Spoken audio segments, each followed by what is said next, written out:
dans la famille, nous sommes des amoureux du terroir. Donc à partir de là, on cherche toujours des terroirs où on peut développer des nouveaux produits. On a toujours eu l'idée de faire quelque chose en Champagne depuis longtemps.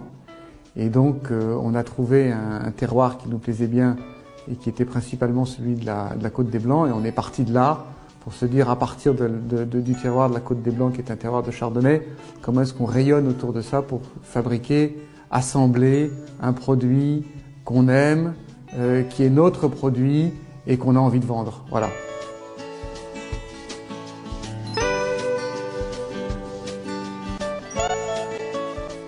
On a quand même un rang à tenir qui est un rang de très très haute qualité, et on a cette vision des choses. On l'a toujours eu depuis plus de 150 ans dans la région de Bordeaux. Pour le produit qu'on va fabriquer en Champagne, il est hors de question qu'on sorte de cette trajectoire-là.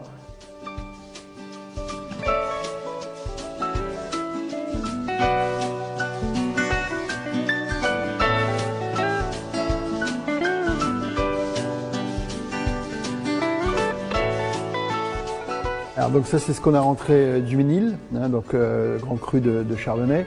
Donc on a bien la caractéristique du chardonnay, déjà la couleur, et au niveau qualité, on est vraiment sur les grands crus, c'est-à-dire qu'on a ce côté très minéral au nez, côté fleurs blanches, délicat, acacia, fruits secs, mais du type citrus, hein. On est sur du citron sec, sur du pamplemousse, des choses très pointues.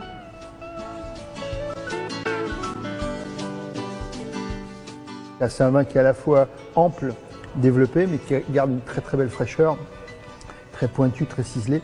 Et donc ça, dans un assemblage soit de blanc pur pour donner la minéralité et la fraîcheur, soit dans un assemblage de brut où on va amener effectivement une très belle capacité à vieillir du fait de la fraîcheur de cette cuvée. Donc si on veut vieillir 3-4 ans comme on désire par rapport à nos bruts, c'est tout à fait le type de vin qu'il nous faut, que nos collègues utilisent en général plutôt pour les millésimes, mais nous on a déjà un cran, je dirais, au-dessus, puisque notre brut a toutes les caractéristiques d'un grand millésime.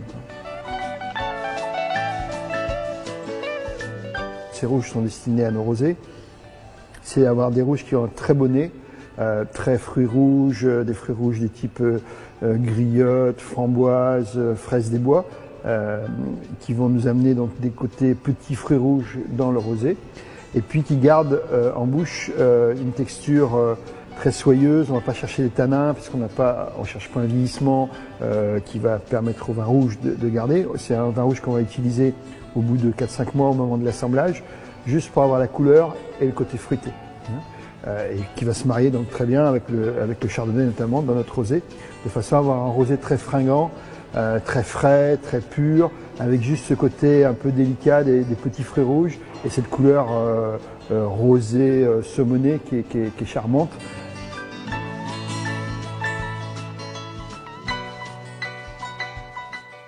On a la chance de pouvoir faire le vin rouge nous-mêmes. La famille a insisté là-dessus, c'est important parce qu'il y a peu de maisons de champagne qui font le vin rouge. Et donc on s'est doté des équipements pour pouvoir le faire à la mode, comme disait Jean-Philippe, à la mode champenoise, mais avec des outils qui sont dans les plus grands crus de Bordeaux. C'est un peu l'originalité. Une très belle petite cuverie rouge avec table de tri, fouleur, cuve dédiée avec pigeage si on a besoin, thermorégulé bien sûr. Donc un petit bijou, là aussi un peu dans l'esprit de la cuverie ici, c'est-à-dire pour faire du cousu main et vraiment faire des choses très précises et très délicates. Ce qui est vraiment la signature du champagne des Barons de Rothschild.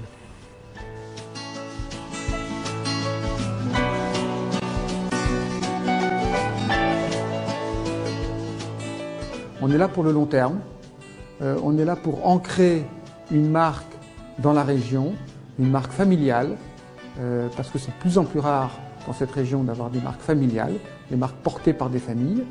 Et donc on est là pour ancrer dans la région et sur les marchés une marque avec une image de famille. Et ça, on y tient absolument. Ce choix, effectivement, est le reflet de l'image qu'on veut donner de ce produit, qui est une image de famille, d'une cohésion familiale qui s'est engagée vers une aventure qualitative et une aventure extrêmement excitante. Une nouvelle aventure pour nous et On n'est pas sur les quantités, ça c'est clair.